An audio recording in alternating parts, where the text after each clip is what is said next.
What up, what up, what up? Gen Geek fam, Doc Solo here from Generation Geek. And today we are reviewing ROOK from Ghost Machine. And so I got a few thoughts on it. I'm going to share them with you. So let's dive right in. Roll the clip.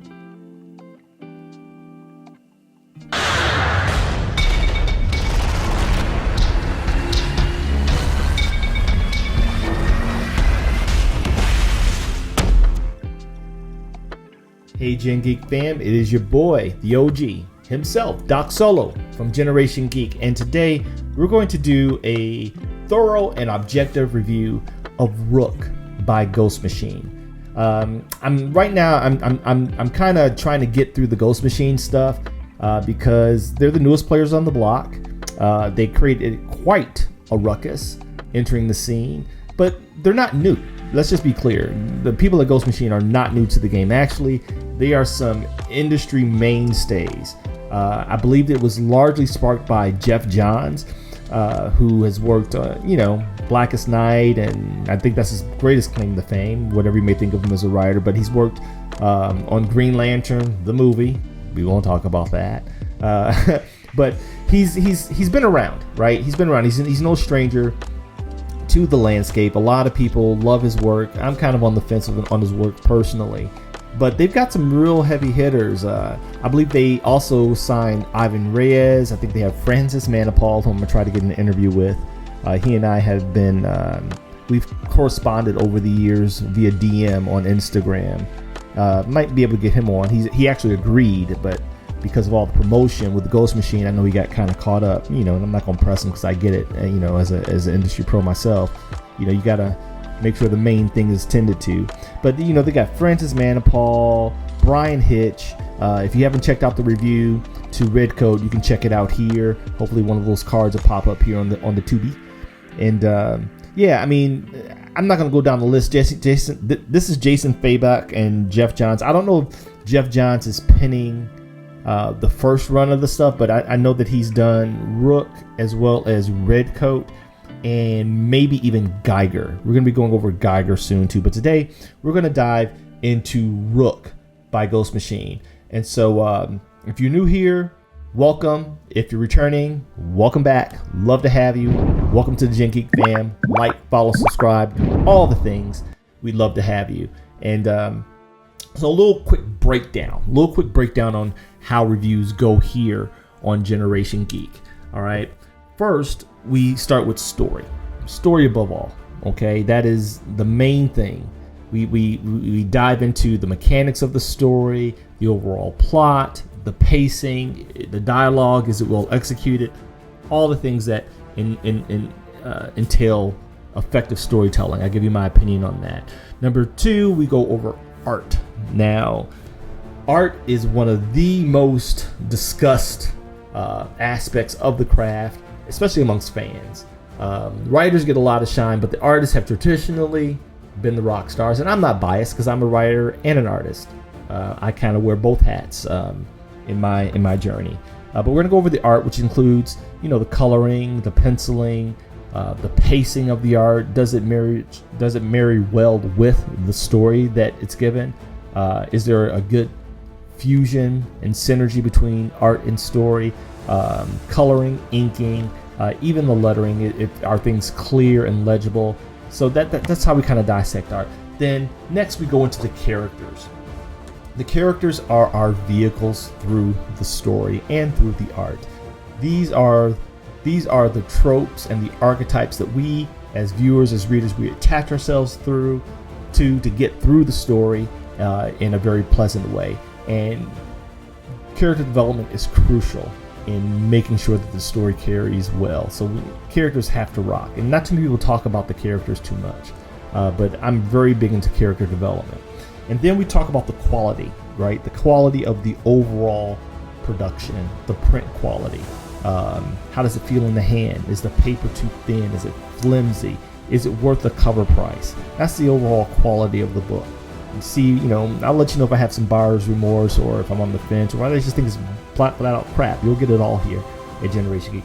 Then it is XP, which is the overall experience reading it as a fan. Now, granted, I'm here to give you my input as a critiquer, and for those of you who are new, who's this dude to be critiquing anybody's stuff? Well, I'm a 30-year veteran of comics, anime, as well as video games. I've been around the block a few times, and I also run an online comic art school with students across the country, literally. And I employ professional comic artists as instructors so that our students get the very best experience. And so between attending cons and doing art direction, some may think I have a pretty good eye for this kind of thing. And I try to give you my opinion from as unbiased a view as possible. Okay, we all have bias. I really try to check it at the door when I'm doing reviews, because I want to make sure that you guys are getting trustworthy information from me. That matters here at Generation Geek. Matters for me at Kapow. That you guys trust what's coming out of our mouths, regardless of wherever you may stand on any issue. I try to be as objective as possible when reviewing, but I will also let you know when something's just my personal opinion, okay, and is anecdotal, not based on evidence. And the reason that matters is because, unlike many other mediums, comics, I said this in the previous video, comics is very much a craft, probably more so than it is an art, because there are benchmarks to execution, right? There's certain standards that have to be achieved in order for the experience to be immersive and for us to get lost and engaged and hopefully buy the next freaking issue, okay? And these certain things have to be in place, right? We have laws, we have physics, we have anatomy, we have perspective, we have lighting, which affects color, right? We have pacing, how we're navigating. There are things that have to be hit that require a level of expertise and skill, which kind of, in my opinion, diminishes the art subjective part. Okay, now the art part is very important, and as an artist, I get it, but it is largely subjective. Okay, this is why someone can splash paint on a square canvas and squiggle on it, and it goes sell for $10,000 because someone sees it as art. That's truly a matter of opinion, but I try to come from it from a very objective point of view, the craftsmanship side. And sometimes I just get giddy, especially if it's an artist that really does it for me. You probably saw that in the last interview with Redcoat with Brian Hitch. I've been an admirer of his work for a long time. All right. And then after experience, we give final score. We kind of wrap it up. We come up with an average, and I will round up or down depending on where it falls on the scale. That is my prerogative. I just, like nice clean numbers, and also for the graphics, so it ends at the half mark, worst case scenario. And so I may nudge someone up or pull them down based on really my gut feeling at the moment, based on that average. And that's pretty much how we approach it here at Generation Geek. And listen, we like the discussion. Feel free to give us your opinion in the comments. We want to hear, right? Email us if you have a book that you want me to review, that you want me to go over. If it's not in my normal reading list, send it to me. Okay, send it to me. I'm not going to say I'm going to buy everything everybody suggests, because y'all know this stuff is expensive. This stuff is expensive, okay? And brother ain't killing the game like many people think. All right, and I like to protect my dollar as much as the next person. And hopefully this helps you in deciding how you want to spend your dollar on the comic craft, because we need your participation. We vote with our dollars as consumers. And so with that being said, remember, I'm just giving you my opinion as a consumer. I paid money for these, right? I love this industry. I love this craft. Take it or leave it. It's not an indictment to any of the creators. It's not an indictment to you as a consumer. If we disagree, you are entitled to like what you like, as well as I. This is just me voicing my opinion on my platform, okay, based on my experience as a reader. All right. And so with that being said, you know what? Check this ad out.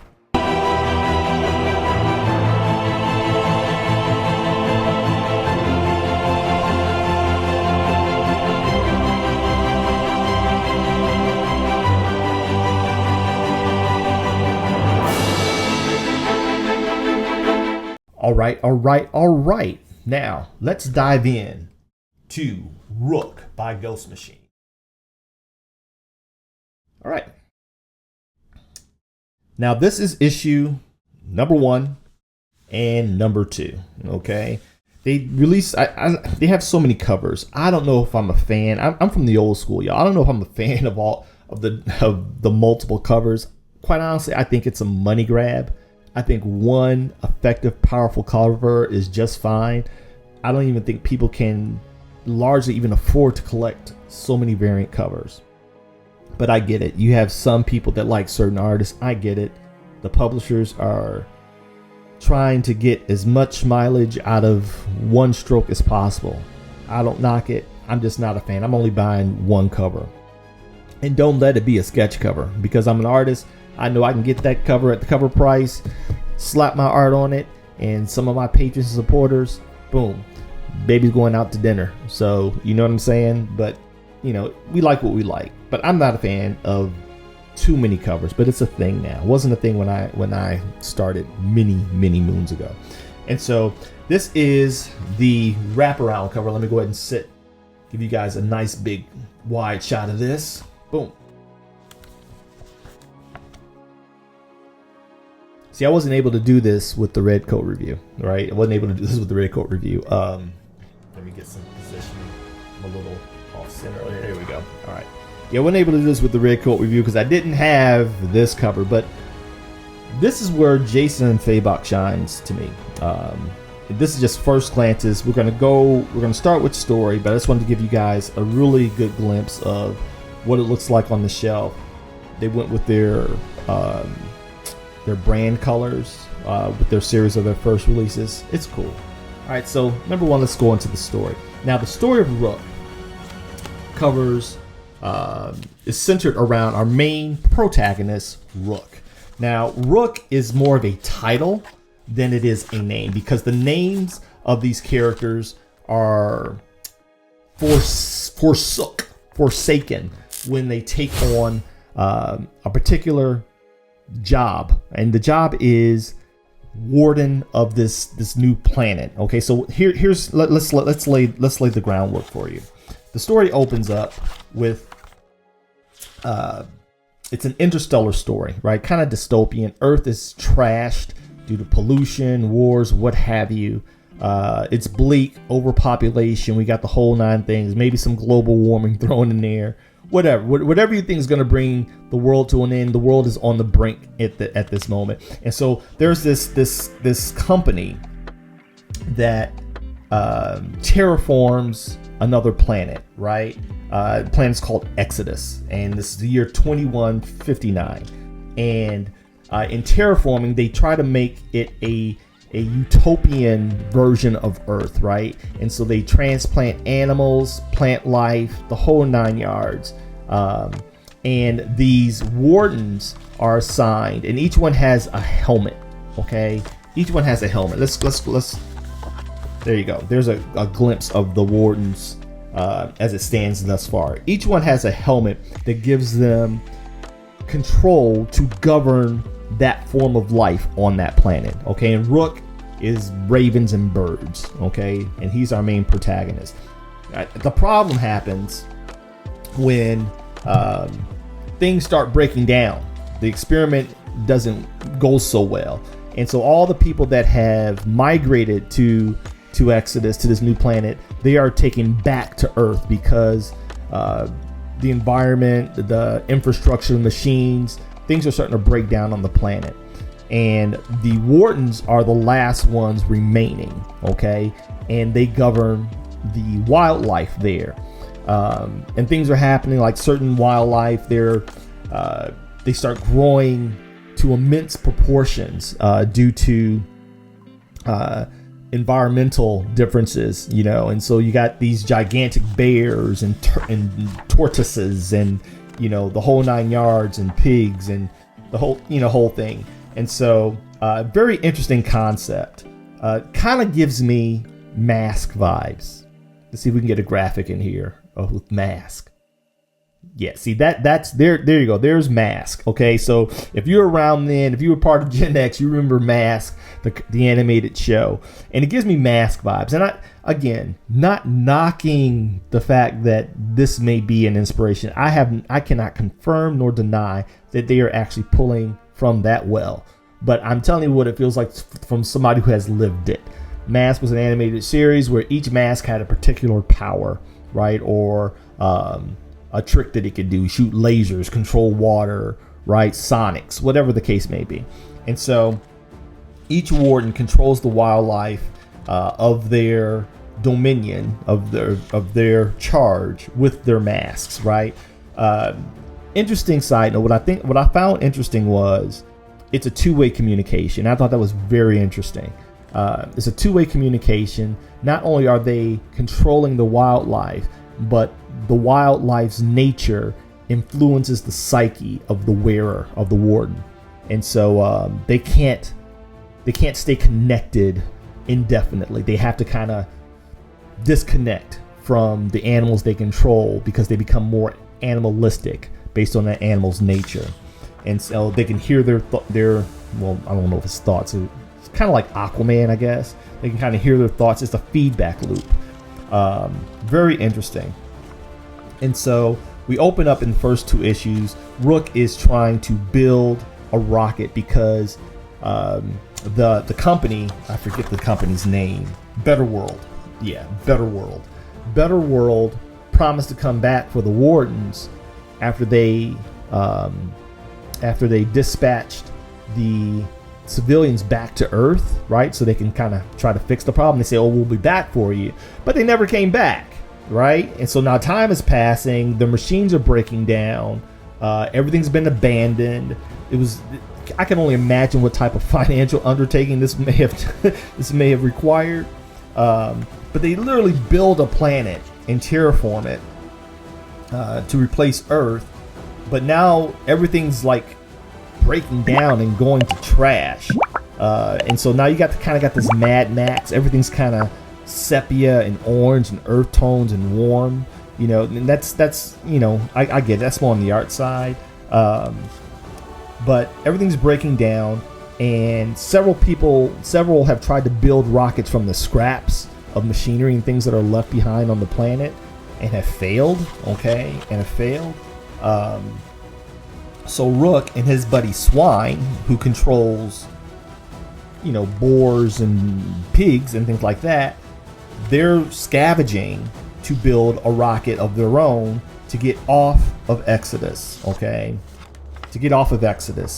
and that's where we kind of open up. It's been abandoned. All the infrastructure is gone. Just all that remains are empty apartments and buildings and all the things, all the comforts of life that would have been ideal should this experiment have succeeded. But it's a failure, and so we get Rook. You know, he's alone.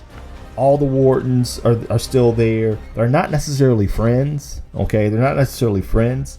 But he has befriended this guy right here, who is Swine. Okay, who controls swine. You know, there you go. Not overly complex. And the goal is to get off planet.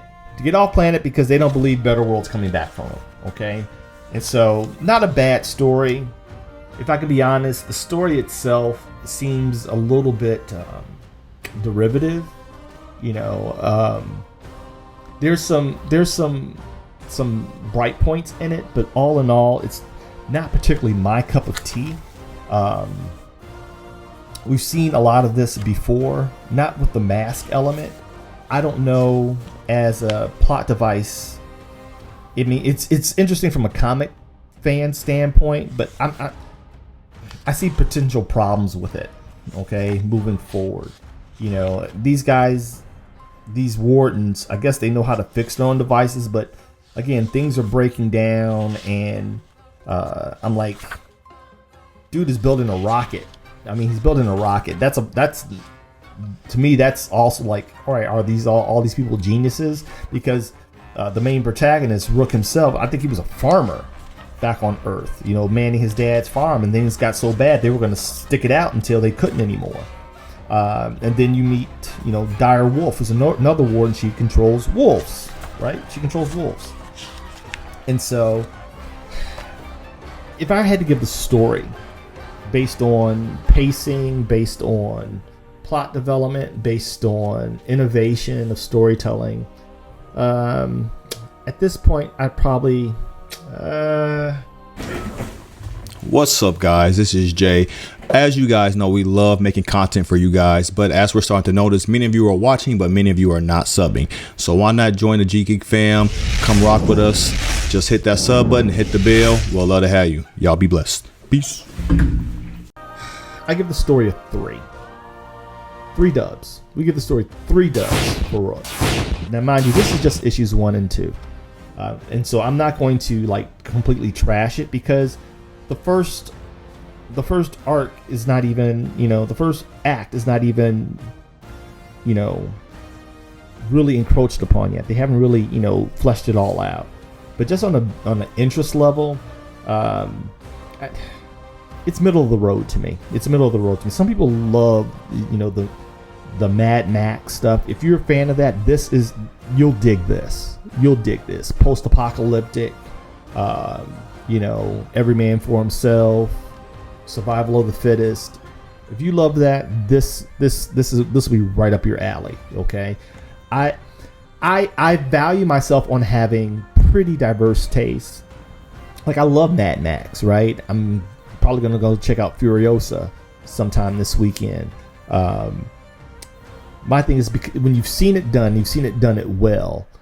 The danger you run into is the comparison game, right? It's so on the nose when it comes to its genre and its story approach. It's like, and there's a few twists in here that I found interesting.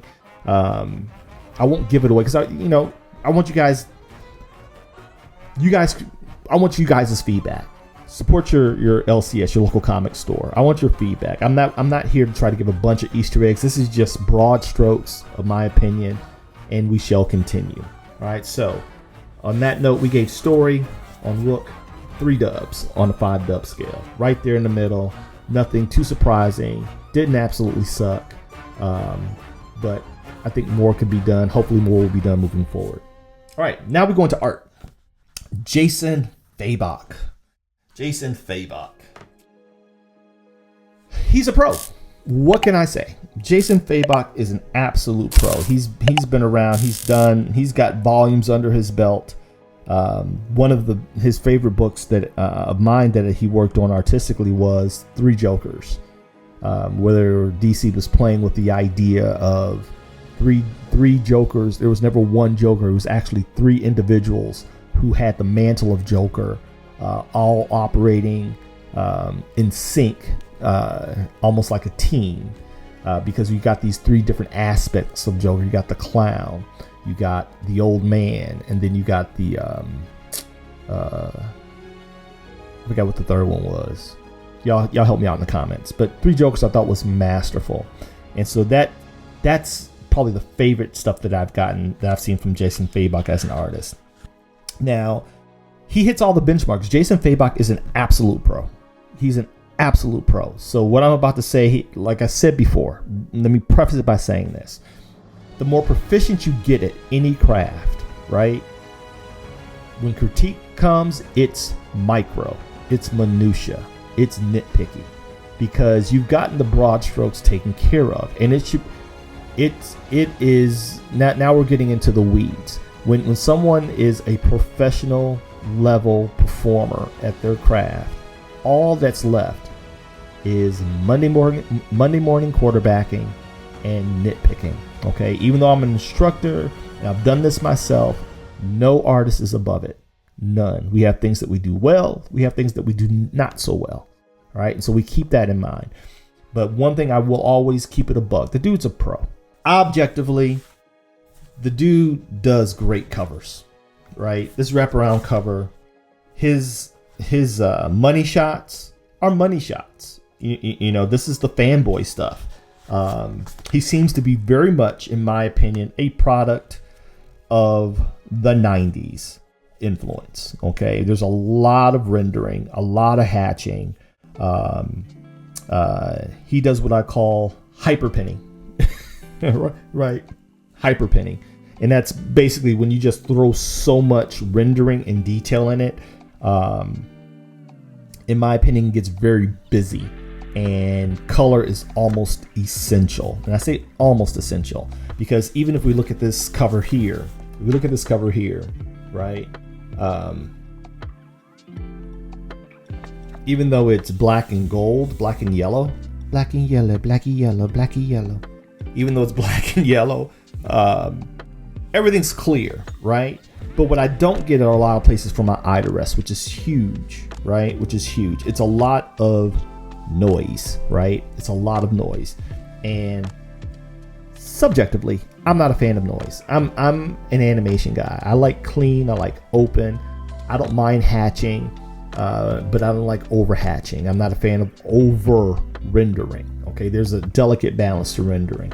And there's a lot of artists, especially those that were products of the 90s, where this is when they jumped into the craft, right? They were mimicking, or at least trying to pay homage to their favorite artists like Mark Sylvester, who was mine at one time, who's still amazing, Jim Lee and Scott Williams on inks, Rob Liefeld, Will Spertasio, the original image guys, Todd McFarlane. All these guys, they were the top artists of their day, right? Many, probably the top artists of today, depending on who you're talking to, okay? No shade there. But me personally, I was never one that adopted those techniques because I was introduced to comics and animation. I was born an animation kid, and I got introduced to the craft of comics at the animation studio where I met my mentor, who was a comics guy but also an animator. And so I kind of met in the middle, right, in my journey aesthetically. And so I'm not a huge fan of the over rendering, but let's get into his storytelling. One of the things that I noticed about Mr. FABOK's work is that brother's not afraid of detail. Okay, the detail is hidden. The use of blacks are solid. Again, very, very competent storytelling. I would expect no less from Ghost Machine. And so again, I'm getting what I'm pretty sure everyone can expect. When you have people that are migrating from the mainstream, all of them have volumes of work under their belt, decades between all of them of industry experience. I would not expect anything less. Okay, so they're going to hit certain benchmarks in their sleep, if we're being quite honest. And so it's very competent storytelling, use of foreground, middle ground, background. Pacing is okay. We get the money shot here. The presentation of, Rook and his superhero with his bird murder. I think it's called a murder or an unkindness, whatever it is. I don't know what these birds are, if they're crows or whatever. But the dude nails this kind of stuff, right? I think he really shines in money shots like this, pinups and covers. Not as much to me in the storytelling department. I think he kind of falls off because I don't know if it's just a thing that he does or if it's a default, because when you're doing the craft, when you're pro in the craft, you find systems that work for you, right? You got to find systems that are sustainable, especially when you have deadlines and you got book after book after book. That's if you're making money, okay? And so you have to have certain rhythms and systems to get through these projects. None of these projects, pro secret, y'all. None of these are like endearing to many pros. They're jobs to be done, right? They're not their labors of love per se. They may love the craft, they may love the industry. We all have a profound love for what comics has been to us. But once you get to a certain place and you got to hit deadlines and you got editors and the whole 9 yards, you're trying to get things done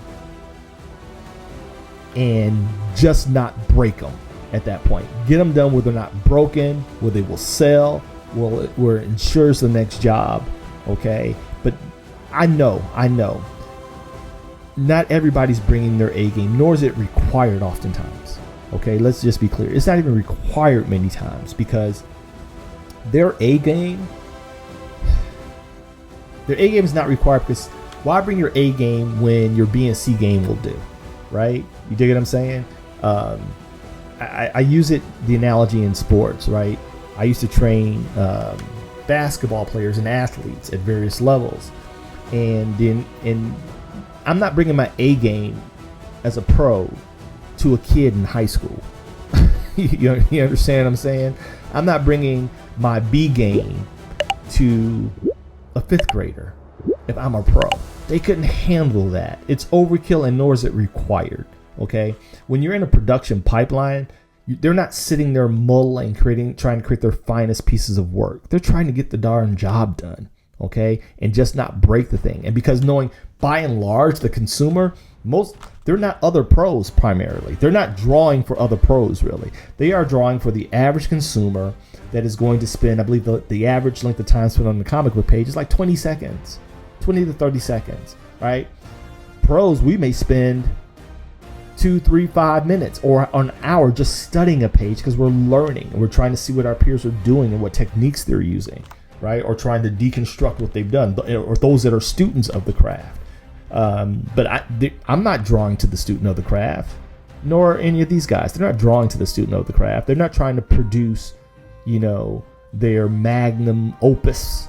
No, they're trying to get it done. And so all that is tempered here. And so what he does that I think is just a little bit much is he consistently uses this 9-panel grid. I don't know if that's like a trademark thing. I thought it was cool in Three Jokers. Again, I'm not a huge follower of FABOK's work. I've never bought a book because he drew it, but I can appreciate it, because the rendering's there. But the problem that you have with these 9-panel grids is a pacing issue, right? I don't know how I'm reading everything in a very static rhythm. You're not taking me on a ride per se. You're just pushing me through to the next panel.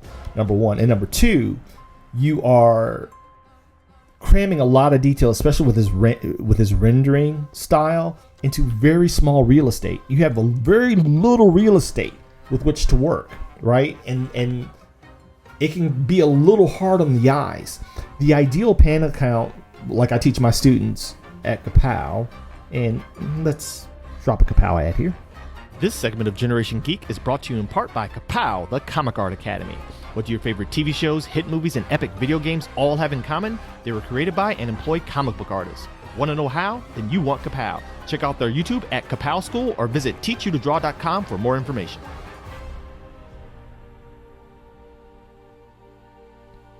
So, all right. How we teach our students at Kapow is, and most pros will agree, the ideal panel count is anywhere between 5 upward tier to 7 panels, right? You have your 4 panels, those when you're getting very cinematic. 3 panels, more cinematic, trying to give more visual information, right? Your how much information you give, how you're trying to take the reader through the story should be in sync with the actual literature of the story, but not just a default panel count. And he always seems to default to this 9-panel count, which I find a little bit problematic. Number 2, one of the reasons I'm not a huge follower of FABOK's work is that he does not play with his camera. He largely does not play with his camera. Everything's mid-level, close, medium, close up, mid shot, pull out shot, right? But it's 1-point perspective. A lot of it is 1-point perspective. Now, granted, you don't need 2-point perspective, 3-point perspective.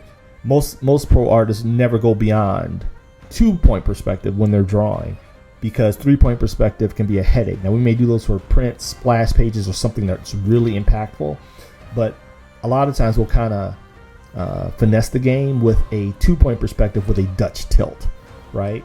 And so he does a lot of tilting. Granted, no, he doesn't do a lot of tilting. Granted, it's very linear. It's very vertical, right? And that can be a little visually boring, in my opinion. He does not play with his camera, right? A lot of close-ups, and when he pulls out, like right here in this panel, I'm trying to pull it in, because it's so small, you can barely make out Rook actually jumping as the giant grizzly thing, falls. Okay, and so the information desperately needs color definition. That to me is a faux pas. Again, your average reader is not going to care. Okay, this is my critique as an instructor and a director of a school. Doesn't break the story in any real way. Me personally, subjectively speaking, I like visual eye candy. I want you to think like a movie. Turn that camera. Give me a different angle. Give me a ooh-wee moment. He doesn't give me a lot of ooh-wee moments as aside from the on-the-nose blunt action like this. This is a beautifully rendered bear. I mean, the dude can render his butt off. The dude can draw, man. He can draw. Storytelling and rendering are two totally different things. They're two totally different skill sets. And his storytelling is sufficient. It's sufficient. But again, I'm getting into the weeds. I'm getting into the micro here, as his proficiency demands that I do. It dictates he's so proficient that I have to go micro. Okay, I have to nitpick. And so that's a compliment, in my opinion. Quite honestly, you ain't got to nitpick a whole lot of my artwork. I feel like I have so many deficiencies that I'm working on. But I'm working on them. I'm working on them. And I'm always open to critique myself. And so yeah, great money shot. I think I would have made this bigger and more impactful. A lot of the detail. Again, we have all of these warm tones because it's dystopian. The coloring fits. All right. So let me get off of his drawing. The coloring fits. This is all a part of the art. The letterer doesn't obscure the art with the. No, the letter he lets FABOK do his thing. Okay, it's a great synergy between prose and illustration. Great synergy, right? All the warm tones, all the browns. It fits the aesthetic of the genre. Okay, things need to feel hot. They need to feel weathered. We get all of that. My thing is, it can get a little monotonous visually. It really can, because everything's orange and brown. It's kind of like, no offense to y'all out there, but you got to own it. If you live in a warm state or a warm climate, like my daughter lives in Arizona, we're thinking about moving to Texas, right? Someplace where it's very sun bleached. Everything is tan and brown and orange, and it gets a little visually monotonous. Granted, we're here in the Chicagoland area, and because the weather is constantly shifting, colors are pretty sustainable, outside. And so, the buildings, the blue paint stays blue for a long time. The red stays red for a long time. The oranges stay orange. The red, the blue, the yellows stay yellow. In sun-bleached areas, it can get a little visually monotonous with all the orange and the brown and the dust and the, you get what I'm saying. You get what I'm saying. And so we kind of get a break from it. Okay, when he had the flashbacks with him on the farm, and the dude can draw, man. The dude can draw. There's very few missteps outside of more exciting storytelling, in my opinion. Yeah, he can draw. So if I had to give the art to Rook, it's above average. It's in a five dub scale. Definitely gets a 3.5. 3.5. I think that if he played with his camera and didn't bog us down with a lot of line when not necessary, I think this brother could take his skill to the next level and probably even give his hand a break. Because I know all this rendering, man, I'm sure he is icing down his hands regularly. Look at that. That's gorgeous. That is gorgeous. That is gorgeous. Swine and the bears and everything's giant because of the mutation effect on this planet, and another money shot. This is where FABOK shines, man. A lot of the names of the characters are, kind of on the nose. That's a Geoff Johns thing. That's a writing thing. So yeah, we're gonna go ahead and I feel confident with a 3.5. for this. Characters, I'll be really quick with this. The characters aren't that interesting to me, quite honestly. Hopefully we get a lot more character development. Again, this is only up to issue 2. We're only at issue 2 at this point. We're only issue 2, right? So I'm not going to be brutal. I think it would be premature, and I'm not one for just for clicks and giggles trying to trash a guy, even on the writing. But at first glance, when the character, I don't have anybody that I can really attach myself to, right? We look for points of attachment. We look for avatars, literally, when we're reading stories. It can be a human connection, something that we can all sympathize with. I have yet to read in these 2 issues. There's no character, and I'm considered by many to be a pretty experienced person with my diverse experiences in my life. And so there's so many points that I can connect with, from law enforcement, from a veteran, you know what I'm saying, from a father, from a husband, from a brother. I get nothing that says, oh, I get that. You know what I mean? Oh, I can relate to that character. There's not a whole lot of relatability. They're just avatars of the animals, not real people. And I think that can be a little, you got to personalize it. And so on the characters, I don't feel on the character review, I don't feel confident giving it anything higher than 2.5 dubs. 2.5 dubs on character. Yeah. And I think that's generous. Quality. Print quality. It's Image. High-end publisher, right? High-end independent. You heard me say it on the previous video. It's almost unfair that Image is still considered an independent. It's almost unfair that it's still considered an independent with the quality and historic quality that Image has always done, their historic print quality. Regardless of what you may think of stories and artists and the like, the print quality has always been on point. Quality is top notch. All right. So as always, we're going to give the quality for floppies, especially at this freaking price point. This price point, I can't believe. What's funny to me, y'all, is I'm excited at $3.99. I think that is so telling. I'm going to be doing something on the next episode of Solo Says. I already have the topic. I'm probably going to record it this week, talking about the economy of the industry and how the industry is cannibalizing itself. And so, like, follow, subscribe, all the things, if you want to hear my commentary on that. But we're at a point now where $3.99 is a treat. Now, the grapevine says that the industry, including the mainstream, which is Marvel and DC, okay, have taken note of the problematic pricing as a barrier to entry for new readers. Because now it's an investment. Readers cannot, and hopefully this brings you value. My whole point in this is not just to rattle off, because I have a school to run, I have a studio to run, I have grandchildren, I'm a busy guy, okay?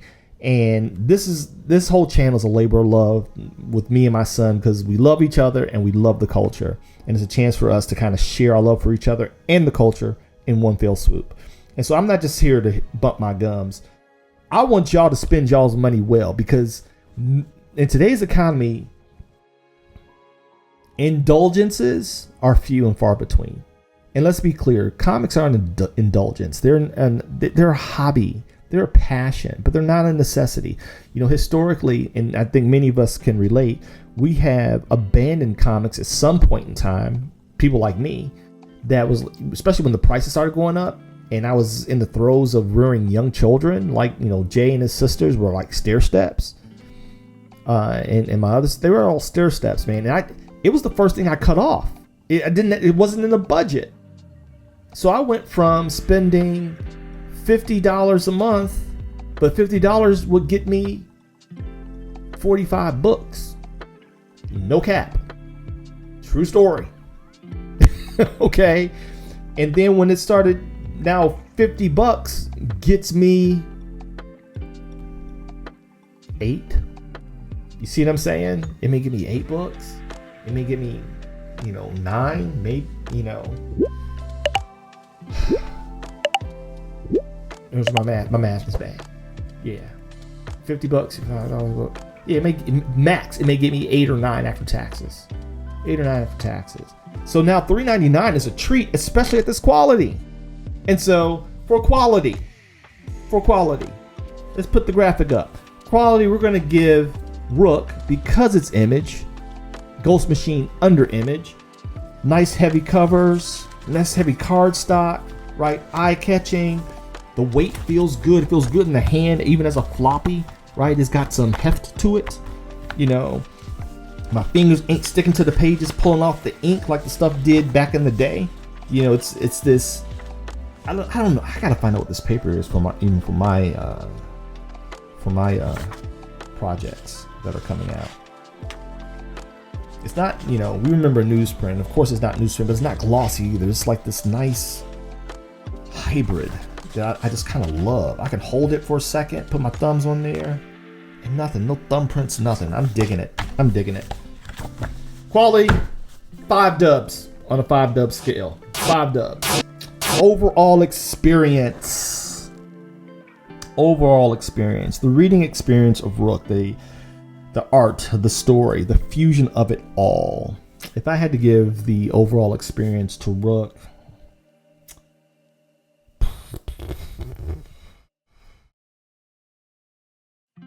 I think it could have been better. I think it could have been better. It's a little below average. I really enjoyed Redcoat.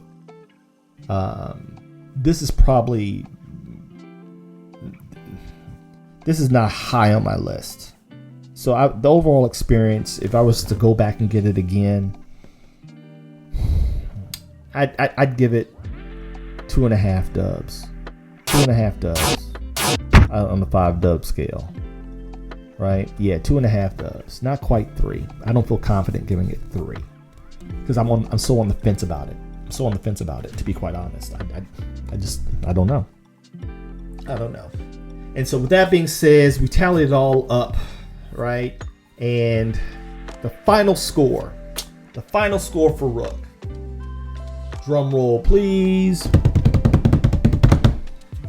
When we add story, art, characters, quality, and overall experience, Rook gets 3 dubs. It fell a little bit lower, but we give it 3 dubs on a 5 dub scale. It's average. I hope I'm gonna hang in there, and we're gonna see what it does. But in closing, check it out. I would like to hear your input on Rook from Ghost Machine. There was a lot of hype about Ghost Machine. When I talked to my LCS, my local comic shop, not a lot of people know about it, believe it or not. All the hype they did around New York Comic Con and the panels and the presentations, at least here locally in the Midwest, not a lot of ruckus about Ghost Machine. Not a lot. And they have a lot of stuff planned. They have a lot of stuff planned. Not a lot happening with fan response. I'm not hearing a lot. If you're hearing something, let us know in the comments. Okay, if you agree, disagree, please let me know. Just be respectful. Keep it geek, as we say here at Generation Geek. Keep it geek. This is not a hostile environment. This is a virtual comic geek conversation. And so hopefully you guys like what you've heard. If you haven't liked what you heard, thanks for watching to this point.